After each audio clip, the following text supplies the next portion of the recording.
মৃত্যুর কষ্ট তোমাদের ছাড়বে না, যেখানেই তোমরা থাকো না কেন মৃত্যু ঠিকই তোমাদের পাকড়াও করবে। চিল্লায় বলেন ঠিক কিনা? আবার মৃত্যুর একটা নির্ধারিত সময় আছে, ওই সময় যখন আসে 1 সেকেন্ড আগেও আসে না, পরেও আসে না। কার কথা? লিকুল্লি উম্মাতিন আজালুন ফাইযা জাআ আজালুহা লা ইস্তাখিরুনা সাআতান ওয়ালা ইস্তাকদিমুন। মৃত্যুর জন্য একটা নির্ধারিত টাইম আছে, টাইমটারে বেঁধে দিয়েছে কে? ওই টাইমটা যখন চলে আসে 1 সেকেন্ড আগেও আসে না, 1 সেকেন্ড পরেও আসে না, অন টাইম আসে। কিভাবে আসে?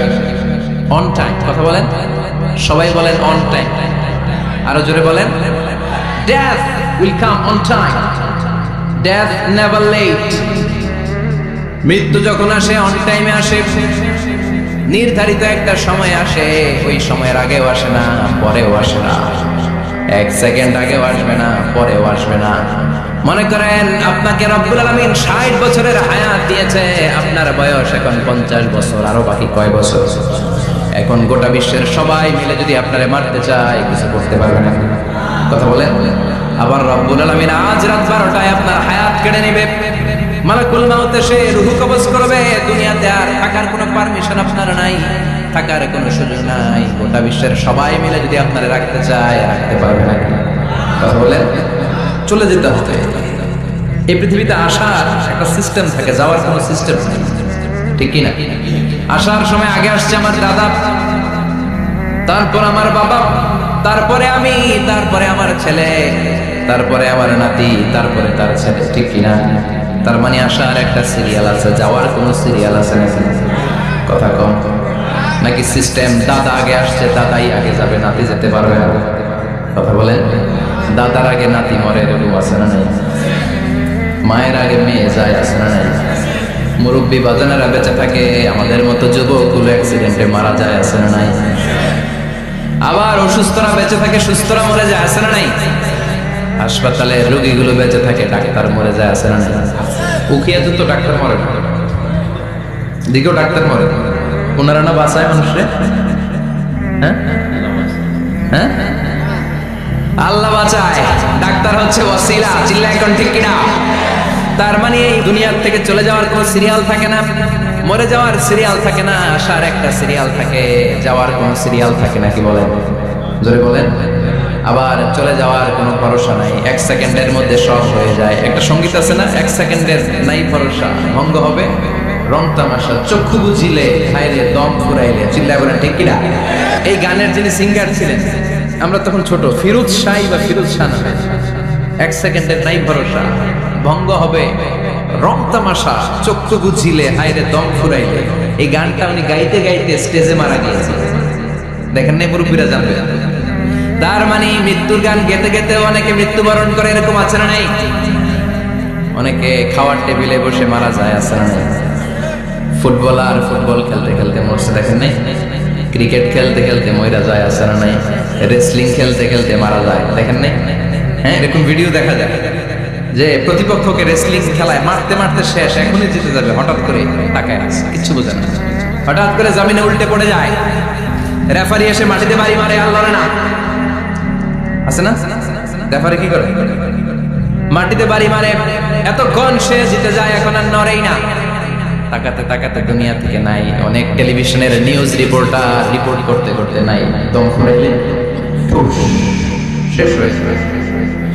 অনেকে অ্যাক্সিডেন্টে মরে, সড়ক দুর্ঘটনায়, অনেকে বিমান দুর্ঘটনায় মরে, আকাশে মরে না? অনেকে পানিতে ডুবে মরে, অনেকে আগুনে পড়ে মরে, অনেকে ক্রস ফায়ারে মরে, আছে না নাই? আবার অনেকে রাত্রিবেলা বিছানায় ঘুমোতে যায়, সকালে আর ওঠে না। কত ধরনের মরণ! আল্লাহ তুমি আমাদেরকে ভালো মরণ দিও, ইমানি মরণ দিও।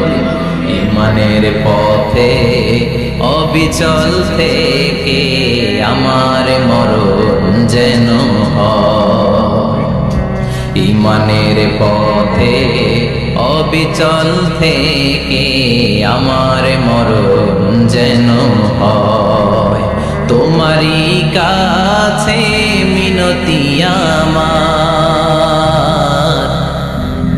তোমারই কাছে মিনতি আমার, মোহাম্মদ রহিম দয়াময়, ইমানের পথে অবিচল থেকে আমার মরণ যেন হয়। চিল্লায় পড়েন আমিন। তার মানে কে কোথায় মরবো আমরা কেউ জানি নাকি? ওমা তাদরি নাফসুম বিআইয়ি আরদিন তামুত, কোন জায়গায় মরবা কখন মরবা কেউ আমরা জানি না, কিন্তু মরবো সবাই জানি, ঠিক কি না? কুল্লু নাফসিন যায়িকাতুল মাউত, প্রত্যেকটি আত্মা মৃত্যুবরণ করতে হবে, এটা আমরা সবাই জানি। The most certain thing in life is death, but the most uncertain thing in our life is the time of death. এই জীবনের সবচেয়ে সুনিশ্চিত বিষয় হলো মরণ, সবচেয়ে অনিশ্চিত বিষয় হলো মরণের সময়। চিল্লায় এখন ঠিক কিনা? মরবো যে আমরা সবাই জানি, কিন্তু কোথায় মরবো আমরা কেউ জানি? জানি আমরা সবাইকেই মরতে হবে, জন্মালেই মরতে হবে, চলে যেতে হবে, থাকা যাবে না। এটাই হলো পৃথিবীর পদ্ধতি। জীবনের সবচাইতে নির্মম ঘটনা হচ্ছে মরণ, সবচাইতে ভয়ঙ্কর অভিজ্ঞতা। কোন প্রাণীর জন্য সর্বোচ্চ এবং সবচাইতে ভয়ঙ্কর অভিজ্ঞতা হচ্ছে মৃত্যু। এবং এত ভয়ঙ্কর অভিজ্ঞতা, এই অভিজ্ঞতাটা কারো কাছে শেয়ার করে যাওয়া যায়। মরার সময় কেউ বলে যেতে পারছিল আমার মরতে এমন লাগছে, বলতে পারছে কেমন লাগছে বলতে পারে? বলা যায়। তার আগেই চলে যেতে হবে। শৈশব, কৈশোর, যৌবন, বার্ধক্য, প্রৌঢ়ত্ব, হ্যাঁ, বয়সের ছাপ, কালো চুল দাড়ি সাদা হয়ে যাওয়া, দাড়ি চুলের শুভ্রতা, দুর্বলতা। This is the circle of life. ছোট্ট ছিলাম, বড় হলাম, সিঙ্গেল ছিলাম, ডাবল হলাম, তারপরে বাবা হলাম, তারপরে শ্বশুর হলাম, তারপরে নানা হলাম, তারপরে চলে যেতে হবে। This is the circle of life. চিল্লায় বলেন ঠিক কিনা? এই যে মুরব্বীরা, দাড়ি পাকা মুরব্বী যারা আছে, আপনারা কি মনে করছেন মায়ের পেট থেকে মুরব্বী হয়ে বেরিয়েছিল? কিরকম বের হয়েছিল? তারাও ওয়া ওয়া করেছে, এরাও ফিডার খাইতো, এই চাচারা খায় নাই? এরাও ফিডার খেত, এরাও মায়ের বুকের দুধ খেত, এরাও ছোট্ট বাচ্চাদের মতো গরমকালে পানির মধ্যে ডুবাইতো। স্কুল ফাঁকি দিয়ে বাচ্চারা ডুবাই আছে না? উখিয়াতে এরকম নাই? ছোট্ট বাচ্চা ছিল, বড় হলো, বার্ধক্যে উপনীত হলো। This is the circle of life. চলে যেতে হবে।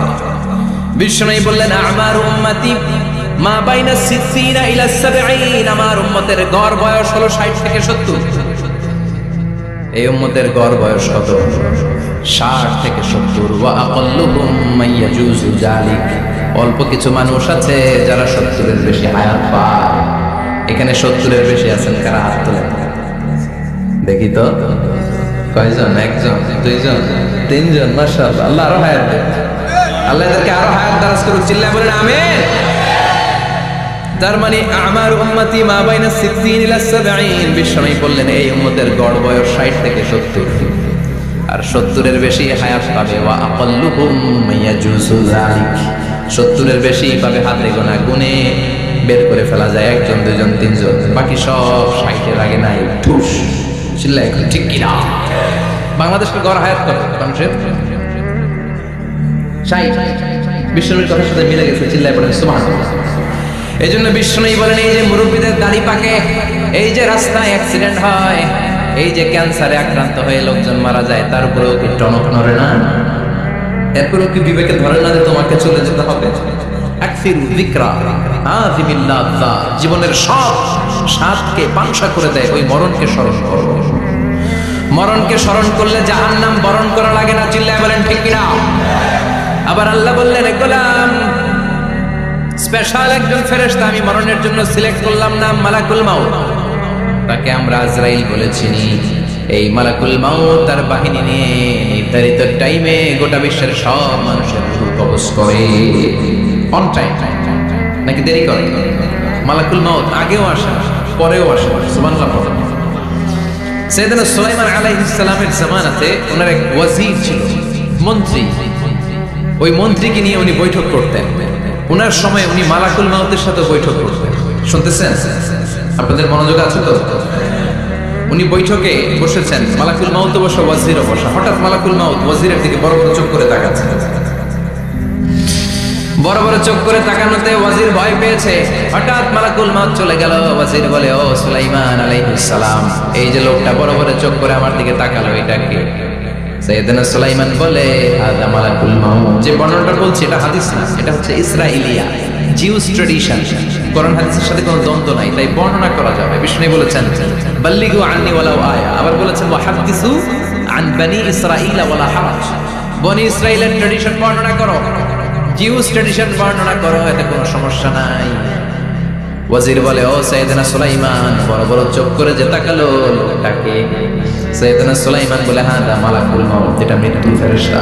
ওয়াজিরের কলিজায় পানি ঢালে, এটা কি ফেরেশতা? শুনে তো বিলে চমকে গিয়েছে, কয় কি মালাকুল মাউত তো আমার চিনে ফেলেছে, বাড়ি চিনে ফেলছে, আমার খবর আছে। সাইয়েদনা সুলাইমান আলাইহিস সালাম জিনদেরকে দিয়ে কাজ করাতেন, মেঘমালাকে দিয়ে কাজ করাতেন, বিশাল সিংহাসন নিয়ে পৃথিবীর প্রাচ্য থেকে পাশ্চাত্যে ঘুরে বেড়াতেন।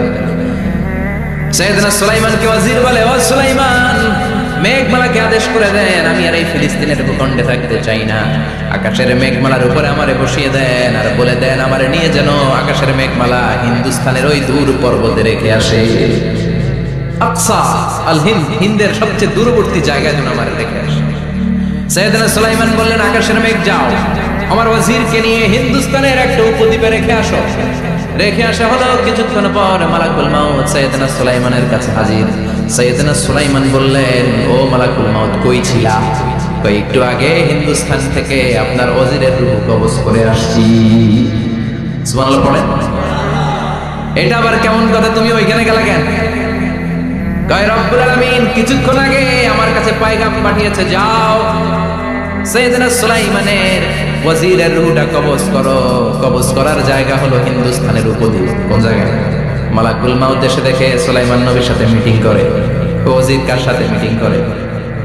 সুলাইমান নবীর সাথে। কিন্তু ফরমানে লেখা রূহ কবজ করতে হবে কোথায়? হিন্দুস্তানে। সুবহানাল্লাহ। এই জন্য বড় বড় চোখ করে আমি তাকিয়েছি, আর মনে মনে ভাবলাম টাইম তো নাই, কারণ মৃত্যু তো অন টাইমে হতে হয়, এখনই ওর রূহ কবজ করতে হবে। কেমন করে ওইখানে যাবে আমি জানি না, আমি আগে চলে যাই।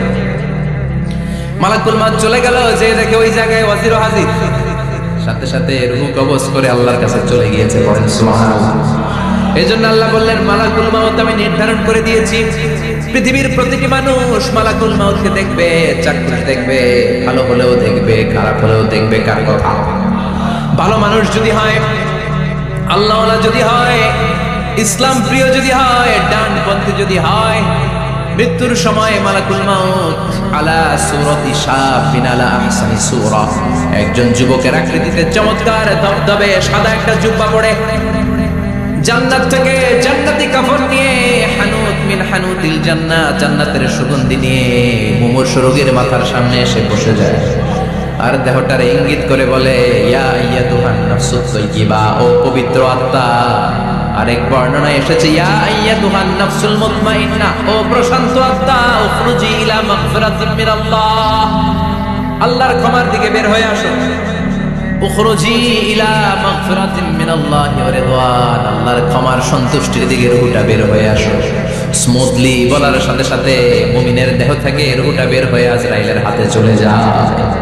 স্মুথলি বলার সাথে সাথে স্বাচ্ছন্দ্যে আনন্দে মুমিনের দেহ থেকে রূহটা সা করে বের হয়ে মালাকুল মাউতের হাতে এসে পড়ে। পড়েন সুবহানাল্লাহ। আল্লাহ এমন মৃত্যু তুমি আমাদের নসিবে রেখে দিও, চিৎকার করে পড়েন আমিন।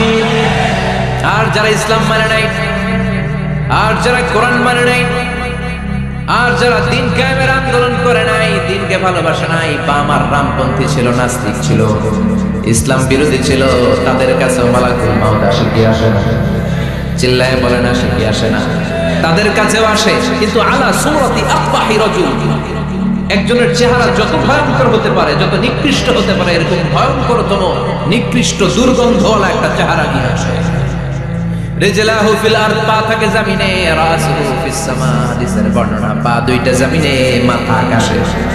এসে ধমক দিয়ে জালিমের মাথার সামনে এসে বলে ইয়া আইয়াতুহান নাফসুল খাবিসা, হে পাপাত্তা, হে অপবিত্র আত্মা, উখরুজি ইলা সাখাতিল্লাহি ওয়া গাদাবিহি, আল্লাহর রাগের দিকে, আল্লাহর অসন্তুষ্টির দিকে বের হয়ে আয়। মালাকুল মাউতের এই অর্ডার পাওয়ার সাথে সাথে রূহটা কিন্তু বের হয় না। মুমিনের রূহকে ডাক দিলে যেমনি স্মুথলি বের হয়, কাফিরের রূহ এভাবে বের হয় নাকি? কথা বলেন। রূহটা ডানে যায়, ফাতাতাফাররাক, একবার রূহটা ডানে যায়, আবার রূহটা বায়ে যায়, আবার সামনে যায়, পায়ে যায়, হাতের মধ্যে ঢুকে ডানে বায়ে যায়। মালাকুল মাউত আবার ধমক দিয়ে বলে, ইয়া আইয়াতুহান নাফসুল খাবিসা, পাপাত্তা বের হয়ে আয়।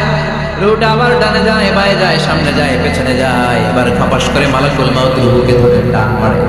সারা দেহটা থেকে প্রাণ রস সিক্ত করতে করতে দেহ থেকে রূহটাকে টেনে হিচড়ে বের করে আনে। আর মুমূর্ষু রোগীটা চিৎকার মারতে থাকে, পড়েন না আউযুবিল্লাহ। একটা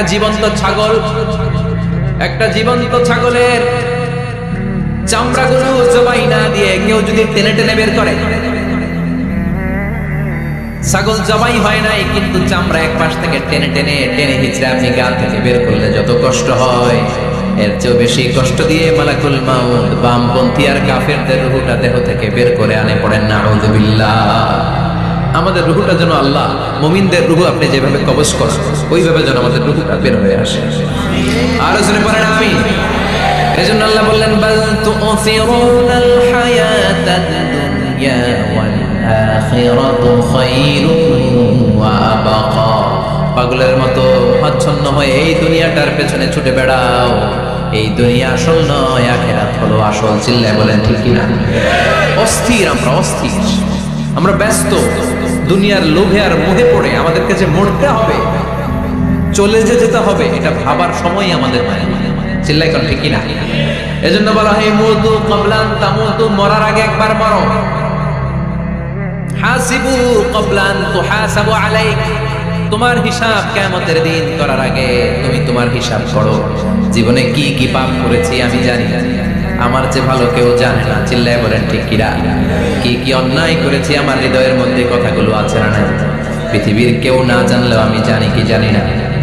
পৃথিবী না জানুক আমি তো জানি, আমি কি পাপ করেছি। পৃথিবী না জানুক আমি তো জানি, আমি কি পাপ করেছি। আমার পাপের করলে বিচার, বাঁচার উপায় নাই আমার। দয়াময় প্রভু মাফ করো আমায়, মাফ করো আমায়। পড়ে না আর জোরে আমিন। এজন্য হাসিবু ক্বাবলা আন তুহাসাবু আলাইক, তোমার হিসাব বসার আগে নিজে হিসাব করো কি কি করলা। আসল মরণের দিন শটান হয়ে তো শুয়ে পড়ো ভাই। মরার আগে আরেকবার মরো। মরার আগে আরেকবার কি করবে? কথা বলেন, মরার আগে কি করতে হবে? হঠাৎ একদিন বিছানায় শটান হয়ে শুয়ে যান, চক্ষুটা বন্ধ করেন, ভাবেন মরে গিয়েছেন। এই তোমার কুলমাউত চলে এসে রূহটা নিয়ে গেল। আত্মীয় স্বজন চিৎকার চেঁচামেচি শুরু করে দিল, কান্নার রোল পড়ে গেল চারদিকে। মাইকের মধ্য দিয়ে, মসজিদের মাইকে অ্যানাউন্স হয়, অমুক এলাকার নিবাসী অমুক ভাই আমাদের মধ্যে দুনিয়ায় নাই, তার জানাজা হবে এশার নামাজের পর। সবাই এসে রূহের মাগফিরাত করে। সবাই আপনারে দেখতে আসবে, কেঁদে কেঁদে লোকজন আপনারে কবর দিতে আসবে। চিল্লায় বলেন ঠিক কিনা? কেঁদে কেঁদে সবাই আসে দেখার জন্য। ছেলেগুলো কাঁদবে, স্ত্রী কাঁদবে, বাবা মা কাঁদবে, বন্ধু বান্ধব কাঁদবে। আর ঘরের মধ্যে রাখা হবে না। এবার আপনাকে গোসল দেওয়ার পালা। চক্ষু বন্ধ করে চিন্তার দরকার আছে না নাই? কথা বলে হঠাৎ করে, হঠাৎ করে শুনবি একদিন আমার মৃত্যুর খবর। কেঁদে কেঁদে আসবে সবাই দিতে আমায় কবর, দিতে আমায় কবর। ঠিক কি না? একটু চোখটা বন্ধ করে ভাবেন, আপনাকে গোসল দেওয়া হবে, জামাগুলো খোলা হবে। এত টাকা দিয়ে যে দামি গোসলখানা টাইলস লাগিয়ে ঘরে বানালেন, আপনার শেষ গোসলটা কি ওই দামি গোসলখানায় হবে? লাশ যেখানে ধোয়া হয় ওই জায়গায় ধোয়া হবে। আপনাকে কাফন পরানো হবে। আপনার কলিজার টুকরা ছোট বাচ্চাটারে বলা হবে, আব্বু দেখে যাও তোমার বাবারে শেষবারের মতো দেখো। আপনার বাবা মা শেষবারের মতো একটা নজর দিয়ে আপনার চেহারাটা দেখে নিবে। বন্ধু বান্ধবরা শেষবারের মতো একবার আপনার দেখে নিবে। জানাজার জায়গায় নেওয়া হবে। হবে না এই ঘটনাটা আমাদের? হ্যাঁ, হবে কি না? হাজার হাজার মানুষ শেষ বিদায় দেওয়ার জন্য চারটা তাকবীর দিয়ে ইমাম নামাজ শুরু করবে, আল্লাহু আকবার, আল্লাহু আকবার, আল্লাহু আকবার, আল্লাহু আকবার বলে নামাজ শুরু করবে। নামাজ শেষ, এবার পালকিতে করে কবরে যাওয়ার পালা। যেতেই হবে। পালকিতে করে লোকজন নিতে শুরু করবে। কবরস্থানের ওই জায়গায় যেখানে মানুষ বছরে মানুষ না মরলে যায় না, ওই গহীন নিঝুম কবরস্থানে ঢুকানো হবে। পালঙ্ক থেকে নামিয়ে আপনার জন্য করে রাখা আগ থেকে কবরটার মধ্যে শুইয়ে দেওয়া হবে। উপরে বাঁশ দিয়ে ছাউনি, শেষবারের মতো সবাই দেখে বাঁশের ছাউনির উপরে মাটি চাপা দিবে, ঠিক কিনা? চলে যাবে সব, কেউ না, অন্ধকার, শুধু অন্ধকার। এই অন্ধকার যেন শেষ হতে চায়। এই ঘটনা ঘটবে না আমাদের? কথা বলে ঘটবে কিনা? এজন্য মরার আগে এগুলো চিন্তার দরকার আছে না নাই? মরার আগে আরেকবার মরার দরকার আছে না নাই? এজন্য রব্বুল আলামিন বলেন, বাল তুসিরুনাল হায়াতাদ দুনিয়া ওয়াল আখিরাতু খায়রুন ওয়া আবকা। এই দুনিয়ার জীবনটাকে তোমরা আসল জীবন মনে করো, এটা আসল জীবন নয়। আসল জীবন হলো কবরের জীবন। চিল্লায় বলেন ঠিক কিনা? আল্লাহ তোমার এই দুনিয়া, আল্লাহ তোমার এই দুনিয়ায় কেউ আসে কেউ চলে যায়, তবু তোমার ভয়ে কারো কাঁদে না হৃদয়। এই দুনিয়াতে আমার বদলে গেল মন, চারিদিকে দেখি শুধু সুখেরই স্বপন। ভাবলো না মন আল্লাহ ছাড়া,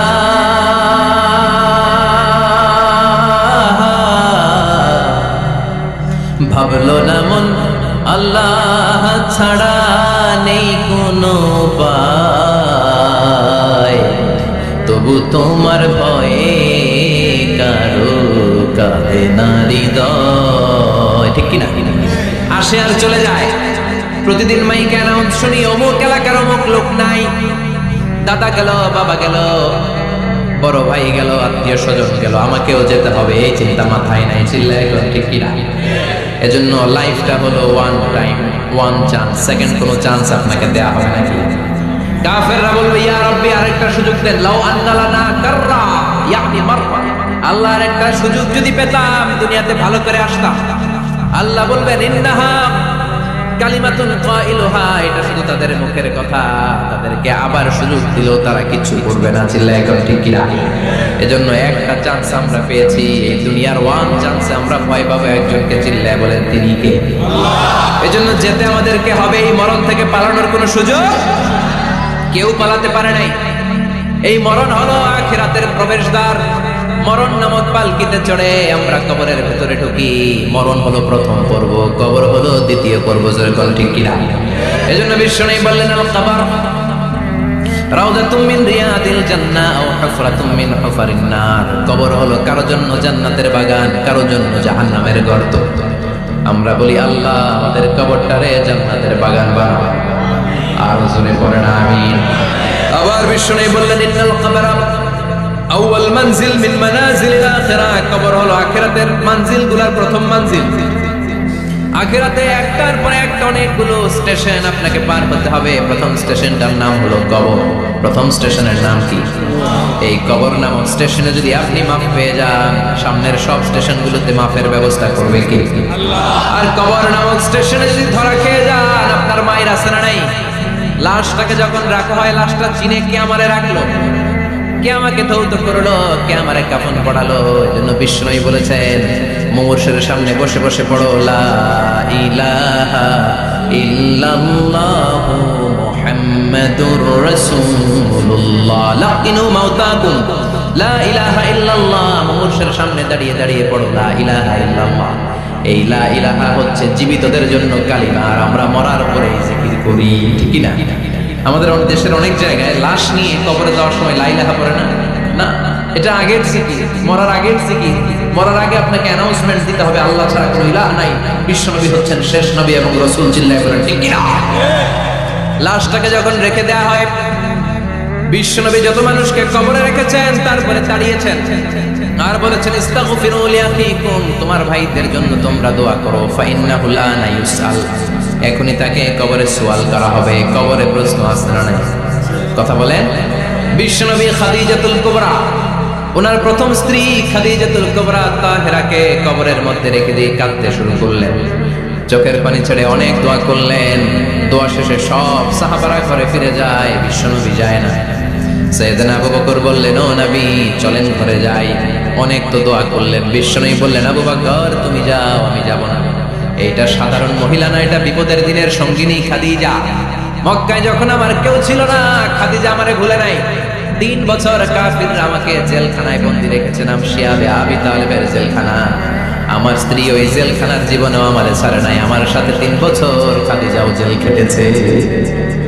এই একটাই মহিলা, যেই মহিলাকে আল্লাহ আরশের উপর থেকে সালাম দিয়েছে, মহিলাটার নাম খাদিজা। আল্লাহু আকবার। আমার সব সন্তান আল্লাহ খাদিজার পেট থেকে দিয়েছে। ফাতিমাতুজ জোহরা খাদিজার মেয়ে, জাইনাব খাদিজার মেয়ে, উম্মে কুলসুম খাদিজার মেয়ে, রুকাইয়া খাদিজার মেয়ে, আবুল কাসেম বিশ্বনবীর ছেলে খাদিজার ছেলে, আব্দুল্লাহ যাকে তাইয়্যিব এবং তাহের নামে আমরা চিনি, সেও খাদিজার ছেলে। সুবহানাল্লাহ। ও আবু বকর, আমার এই কলিজার টুকরা প্রিয়তমা খাদিজারে রেখে দিয়ে কেমনে বাসায় যায়? তুমি যাও, আমি দাঁড়িয়ে থাকবো। এখনই মুনকার নাকির এসে খাদিজারে প্রশ্ন করবে, আমি দেখবো খাদিজা উত্তর দিতে পারে কিনা। আর প্রশ্নের উত্তর যদি ভুল করে ফেলে, কবরের উপর থেকে আমি নিজে প্রশ্নের উত্তর দিয়ে দেব। এজন্য কবরের আযাব থেকে বিশ্বনবী পানাহ চেয়েছেন। বিশ্বনবী বলেছেন, আল্লাহুম্মা ইন্না নাউযু বিকা মিন আযাবিল কবর, ও আল্লাহ কবরের আযাব থেকে তুমি আমাদেরকে বাঁচাও। পড়েন আমিন। কবরে মুমিনদেরকে 4টা প্রশ্ন করা হবে, কাফিরদেরকে 3টা প্রশ্ন। চিৎকার করে বলেন, মুমিনের প্রশ্ন কয়টা? আর জোরে বলেন। প্রথম প্রশ্ন, মার রব্বুক, তোর রবের নাম কি? আমরা কি বলবো? আল্লাহ আমারে রব, এই রবি আমার সব, দমে দমে তোর মনে তারি অনুভব। আল্লাহ আমারে রব, এই রবি আমার সব। পড়েন আমিন। দ্বিতীয় প্রশ্ন, মা দিন, তোর দিনের নাম কি? ধর্মের নাম কি? তৃতীয় প্রশ্ন, মান হাদার রাজুল, এই লোকটা কে? আমরা বলবো মুহাম্মদ সাল্লাল্লাহু। 3টা প্রশ্নের উত্তর যখন আপনি কবরে করে দিতে পারবেন, অতিরিক্ত একটা প্রশ্ন, ওয়ামা ইলমু, এই যে 3টা প্রশ্নের উত্তর পাল্লা, কেমন করে উত্তর জানতে? কোত্থেকে শিখেছো? নকল করে আনছো কাপড়ের কাপড়ে? পরীক্ষার হলে নকল আছে না নাই? হাতে নকল আছে না? পায়ে নকল, মুজার ভিতরে নকল আছে না নাই? মোবাইলে নকল আছে না নাই? নকল থেকে আল্লাহ তুমি বাঁচাও। আরো আসতে কোন আমি। কিভাবে জানলা? কেমন করে 3টা প্রশ্নের উত্তর শিখলা? What is the source of your knowledge? তথ্যসূত্র কি? আপনাকে বলতে হবে, আমি যেই কিতাবটা থেকে শিখেছি কিতাবটার নাম কি? চিল্লায় বলেন কি না? এই কিতাবটা হলো কোরআন। আপনাকে বলতে হবে, কোরআন থেকে আমি শিখেছি, বিশ্বনবীর হাদিস থেকে আমি শিখেছি। 4টা প্রশ্নের উত্তর যখন পারবেন, ফেরেশতারা বলবে আহলান সাহলান, খুশ আমদেদ, কংগ্রাচুলেশন, বাহ বাহ, তুমি তো চমৎকার করেছো। ফায়ুফসাহু লাহু কবরুহু 70 দিরাআন, মুমিন বান্দার কবরটা 70 হাত লম্বা করে দেয়া হবে। ইফতাহু লাহু বাবুন ইলাল জান্নাহ, জান্নাতের দিকে তার কবর থেকে একটা দরজা বানিয়ে দেয়া হবে। জান্নাতের সুঘ্রাণ ঠান্ডা বাতাস এসে তার কবরের ভিতরে ঢুকতে শুরু করবে। ইউলবাসু লিবাস মিন আহলিল জান্নাত, জান্নাতীদের পোশাক তার গায়ের মধ্যে পরিয়ে দেয়া হবে। আল্লাহু আকবার। আর বলা হবে, নাম কানাউমিল আরুস, বাসর রাতে বর যেমনি কনেকে নিয়ে ঘুমিয়ে যায়, তুমিও একটা ঘুম দাও। আলহামদুলিল্লাহ পড়ে মুমিন বান্দা আনন্দের একটা ঘুম দিবে। ইসরাফিলের সিংগার আওয়াজ ছাড়া পৃথিবীর কোনো কিছুই তার আগে ঘুম ভাঙতে পারবে না। আল্লাহ আমরাও যেন সেদিন কবরে একটা মজার ঘুম দিতে পারি, তুমি তৌফিক দাও। জোরে বলেন আমিন। এবার বামপন্থী নাস্তিক আর কাফেরদের পালা, ইসলাম বিদ্বেষীদের পালা, আলেম ওলামাদের শত্রুদের পালা, ইসলামকে যারা বিজয়ী শক্তি হিসেবে মানতে পারে নাই তাদের পালা। চিল্লায় এখন ঠিক কিনা? ওদেরকে একই প্রশ্ন, রব কে? ওরা বলবে আমি জানি না। আমাদের উত্তর আল্লাহ। ওরা বলবে আমি কিচ্ছু জানি না, আমি সব ভুলে গেছি, আমার মাফ করে দেবেন। আমি কিছুই জানি না, তবে আমি ইসলাম বিরোধীদের সাথে চলতাম, যারা ইসলাম রে পাশ দিত আমি তাদের সাথে স্লোগান দিতাম। এরকম ডাকাইত আছে না? দ্বিতীয় প্রশ্ন, আমার দিন, তোমার ধর্মের নাম কি? কয় আমার ধর্ম নাই, আমার ধর্ম কর্ম নাই, আমি খালি দুনিয়াকে মজা ले लो, দুনিয়া তোমারই है, আমি খালি তুম্মা চলে দো। আছে না নাই? আমি শুধু মौज মাস্তিতে ব্যস্ত ছিলাম, আমার দুনিয়া নাই, দিন নাই, আখিরাত নাই, রবকে আমি জানি না, ধর্মকে জানি না। ইসলাম বিরোধী রাজনীতি আমি করতাম, মাও সেতুংয়ের রাজনীতি, কার্ল মার্কসের রাজনীতি, বুশের রাজনীতি, ডোনাল্ড ট্রাম্পের রাজনীতি, বামপন্থীদের রাজনীতি, চিল্লাই ঠিক কিনা? কোনো ধর্ম নাই। এই লোকটাকে চিনো কিনা বলো? বিশ্বনবীর চেহারা দেখিয়ে বলা হবে এই লোকটাকে, কয় জানি না। এরে আমি মানতাম না, এরে আমি গালি দিতাম। এরকম জাহান্নামের নরকীট আর পিতৃ পরিচয়হীন জারদ সন্তান বাংলার দেশেও আছে না নাই? এই মহামানবটাকে গালি দিয়ে পৈশাচিক আনন্দ পায়। পত্রিকায় লিখে, ব্লগের মধ্যে লিখে, ইন্টারনেটে কার্টুন বানিয়ে বানিয়ে পৈশাচিক ফুর্তি করে। এগুলো জাহান্নামের কীট, এগুলো জারদ সন্তান, বাপ মায়ের ঠিক নাই। যে আমার নবীরে যারা গালি দেয়, এগুলোর বাপ মায়ের ঠিক আছে? এগুলোর কোনো গোড়া আছে? এগুলোর কোনো শেকড় আছে? এগুলো আগাছা চিৎকার করে বলো ঠিক কিনা? বলবে আমি জানি না, ফেরেশতারা বলবে দাঁড়া আমরা জানি। তোর সাথে কেমন আচরণ করতে হবে আমাদেরকে ট্রেনিং দিয়েছে কে? এবার শুরু হবে মাইর। কি শুরু হবে? কথা বলেন, মাইর। ফায়ুদরাবু বিমাতারিক মিন হাদিদ, লোহার হ্যামার দিয়ে শুরু হবে মার। এক একটা হ্যামারের বাড়িতে মাথাটা ফেটে চূর্ণ বিচূর্ণ হয়ে যাবে, দেহটা জমিনের ভিতরে 70 গজ দেবে যাবে, চিৎকারে কবরস্থানটাও থারথার করে কাঁপবে। আবার জমিনকে বলা হবে ইলতাইমি, চাপা দে। জমিনে ঢুকে যাওয়ার পরে জমিনের এই পাশ থেকে একটা চাপা, মাটি চাপা, বাম দিক থেকে মাটি চাপা, দুই চাপায় ডান দিকের পাজর বায়ে চলে যাবে, বাম দিকের পাজর ডানে চলে আসবে। ওর চিৎকারে কবরস্থানটা থারথার করে কাঁপবে। আল্লাহ এই ধরনের পরিস্থিতি থেকে তুমি আমাদেরকে বাঁচাও। আরো চিৎকার করে করে বলেন আমিন। এজন্য কবরের এই প্রস্তুতি নেওয়ার দরকার আছে না নাই? কোরআনের পক্ষে থাকার দরকার আছে না নাই? ইসলামের পক্ষে থাকার দরকার আছে না নাই? ইসলামী আন্দোলনের সাথে থাকার দরকার আছে না নাই? ইসলামের বিজয়ে যাওয়ার দরকার আছে না নাই? যে লোক ইসলামের বিজয় চায় না, যে লোক চায় না ইসলাম দিয়ে দেশ শাসিত হোক, যে লোক চায় না কোরআনটা সংসদ ভবনে নেতৃত্ব দেয়, তার অন্তরে ঈমান থাকতে পারে নাকি? চিল্লায় বলেন পারে? যে ঈমান প্রয়োজনে জ্বলে ওঠে না, যে ঈমান সত্যের কথা বলে না,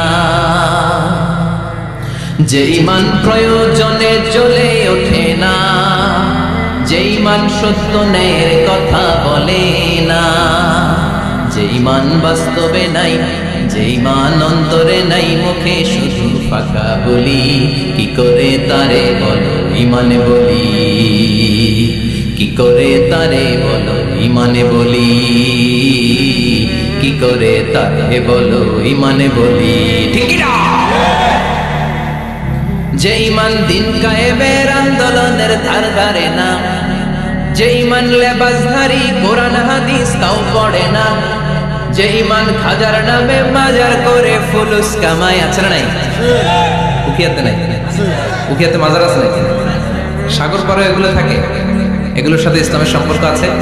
কথা বলেন আছে? যে ঈমান খাজার নামে মাজার গড়ে ফুলুস কামাই, যে ঈমান শিরকিয়াতের আমল করে ভীত না হয়, যে ঈমান বাস্তবে নাই, যে ঈমান ময়দানে নাই, মুখে শুধু কথার কলি, কি করে তারে বলো ঈমানে বলি, কি করে তারে বলো ঈমানে বলি, কি করে তারে বলো ঈমানে বলি, চিল্লায় বলেন ঠিক না? এজন্য ঈমানের দাবি হচ্ছে অন্যায়কে প্রতিরোধ করতে হবে, হকের পক্ষে থাকতে হবে। এটাই তো যে ইসলামকে বিজয়ী শক্তি হিসেবে দেখতে চায়, যে কোরআনের আইন চায়, যে কোরআনের রাজ চায়, চিল্লায় বলেন ঠিক না? এজন্য আমরা আল্লাহর কাছে কামনা করি, আল্লাহ তুমি আমাদেরকে ঈমানের মৃত্যু দাও, তুমি আমাদেরকে কবরের সব প্রশ্নগুলো সহজ করে দাও। পড়েন আমিন, আর জোরে পড়েন আমিন। এজন্য আল্লাহ বললেন বাল তুকসিরুনাল হায়াতাদ দুনিয়া দুনিয়া ওয়াল আখিরাতু খায়রুন ওয়া আবকা। ও আমার গোলাম, দুনিয়ার এই জীবনটাকে তোমরা আসল জীবন মনে করো, এই জীবন কিন্তু আসল জীবন না। আসল জীবন হলো আখিরাতের জীবন। কোন ঠিক কি না? এই জন্য মৃত্যু থেকে যতই পালাও, পালিয়ে বেঁচে থাকতে পারবা নাকি? পারা যাবে? চিল্লায় বলেন। কোন নবীরা পারছে? আদম আলাইহিস সালাম মৃত্যু থেকে বেঁচে গেছে না? মরছে? কথা বলেন না।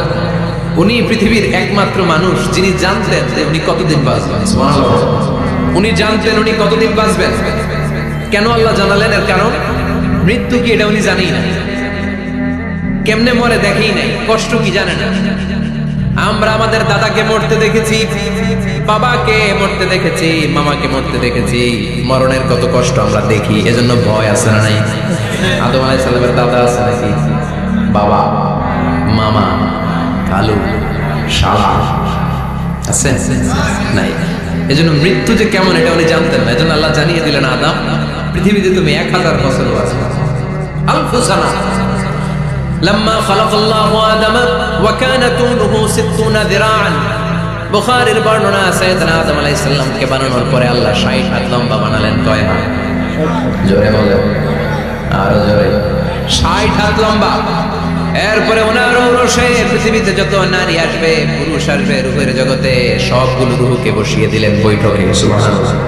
বিশাল কনফারেন্স রুম। আমরাও ছিলাম না? আমাদের রূহটাও ছিল। সাইয়েদনা আদম বললেন, আল্লাহ এরা কারা? আল্লাহ বললেন, আদম এগুলো সব তোমার সন্তান। সাইয়েদনা আদম অবাক দৃষ্টিতে, অপলক নয়নে নিজের সন্তানদের রূপগুলো দেখতেছিলেন। দেখতে দেখতে হঠাৎ একটা রূহকে ভালো লেগে গেল। বললেন, আল্লাহ এটা কার রূহ? আল্লাহ বললেন, এটা দাউদ আলাইহিস সালামের রূহ। পড়েন সুবহানাল্লাহ। আল্লাহ এটাকে দেখতে বড় ভালো লাগে। কার রূহ? এটা তোমার ছেলে নবী হবে, নবী দাউদের রূহ। কাম আমরু, আল্লাহ দুনিয়াতে সে কয়দিন বাঁচবে? আল্লাহ বললেন, 40 বছর। কয় বছর?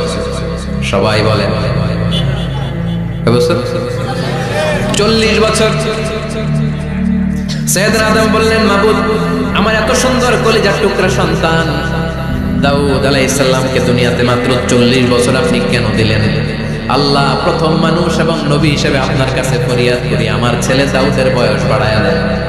আল্লাহ কয়, না, হাদা কদ কুতিবা, এটা লেখা হয়ে গেছে। রুফিআতিল আকলাম ওয়া জাফাতিস সুহুফ, লিখে ফেলছি, কালি শুকায় গেছে, এটা চেঞ্জ করা যাবে? সাইয়েদনা আদম বললেন, আল্লাহ আমি বাঁচবো কয় বছর? কয় তুমি থাকবা কয় বছর? আলফু সানা, 1000 বছর। মনে আছে? আল্লাহ আমার 1000 বছরের দরকার নাই, আমি আমার 1000 বছর থেকে 60 বছর আমার ছেলে দাউদরে আমি দিয়ে দিলাম। আদম আলাইহিস সালামের 1000 বছর থেকে 60 বছর যদি দান করে দেয়, ওনার আর কত রইল? 940। আর 60 বছর যদি দাউদ নবীর 40 বছরের সাথে যোগ দেয়া হয়, উনি পেলেন কয় বছর? 100। সাইয়েদনা আদম পৃথিবীতে আসলেন, এসে থাকতে শুরু করলেন। দিন গড়িয়ে রাত আসে, মাস গড়িয়ে বছর আসে, বছর যায় বছর আসে। ঠিক 940 বছর পর মালাকুল মাউত আদম আলাইহিস সালামের কাছে আসলেন।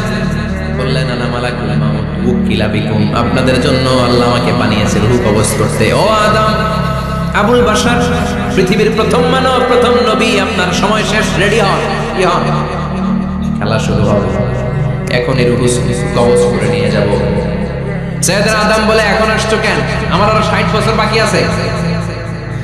মালাকুল মাউত বলে, না, আপনি রূহের জগতে আল্লাহর কাছে আপনার সন্তান দাউদকে কয় বছর দিয়েছিলেন? 60 বছর। এর জন্য 940 বছর আপনার জন্য লেখা। আমি এখন আপনার রূহ কবজ করতে চাই। সাইয়েদনা আদম বলে, আমি মানি না, আমি কাউকে দেই নাই। 60 বছর আমি দেই নাই, আমি আরো বাঁচবো, আমি আরো বাঁচবো, 60 বছর আমি বাঁচবো, আমি দেইটাই নাই। যাও। মালাকুল মাউত আল্লাহর যে বলে, আল্লাহ দেয় নাই বলে, আসলে ভুলে গেছে। আসলে আফাতুল ইলমি আন-নিসিয়া, মানুষ ভুলে যায়, মানুষ বড় ভুলে যায়। আমরা অনেক সময় খাইয়াও কই খাই নাই, অনেক কিছু আপনি দিছিলেন কিন্তু ভুলে যাই। গলার নিচ দিয়ে নামার পরে কই তুমি কিচ্ছু দাও নাই। আছে না?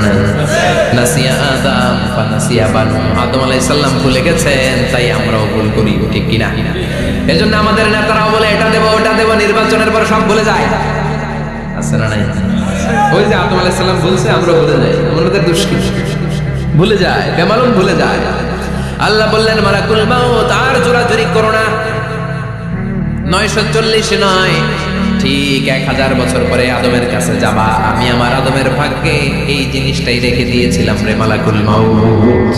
আমি আগ থেকে এটাই রেখেছি, আমি জানতাম সে বলে যাবে। চিল্লায় এখন সুবহানাল্লাহ।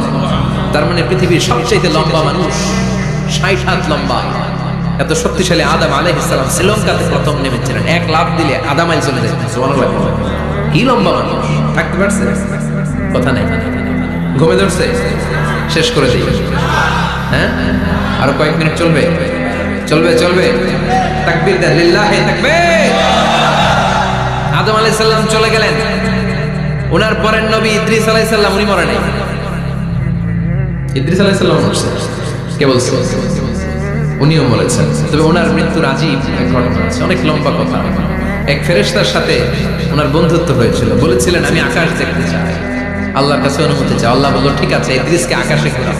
প্রথম আকাশে ঘুরলেন, দ্বিতীয় আকাশে ঘুরলেন, তৃতীয় আকাশে ঘুরলেন, চতুর্থ আকাশে ঘুরলেন। ইন দ্য মিন টাইম চতুর্থ আসমানে মালাকুল মাউত পৃথিবীর দিকে নেমে আসছে। ওই ফেরেশতা বলে মালাকুল মাউত আপনি কই যান? মালাকুল মাউত বলে একটু আগে আল্লাহ ফরমান জারি করেছে, চতুর্থ আসমানে আমার নবী ইদ্রিসের রূহ কবজ করো। সুবহানাল্লাহ। আমি বললাম আল্লাহ আপনার পাঠানো নবী সাইয়েদনা ইদ্রিস থাকে দুনিয়ায়, চতুর্থ আসমানে পাবো কই? আল্লাহ কয় কথা নাই, দৌড় দে। আমি দৌড় দিলাম, এসে দেখি ইদ্রিস আলাইহিস সালাম এখানে রেডি। সুবহানাল্লাহ। ওয়ারাফা'নাহু মাকানান আলিয়্যা। ইদ্রিস আলাইহিস সালামের রূহ কবজ দুনিয়ায় হয়, চতুর্থ আকাশের মধ্যে হয়েছে। একটু চিৎকার করে বলবেন সুবহানাল্লাহ।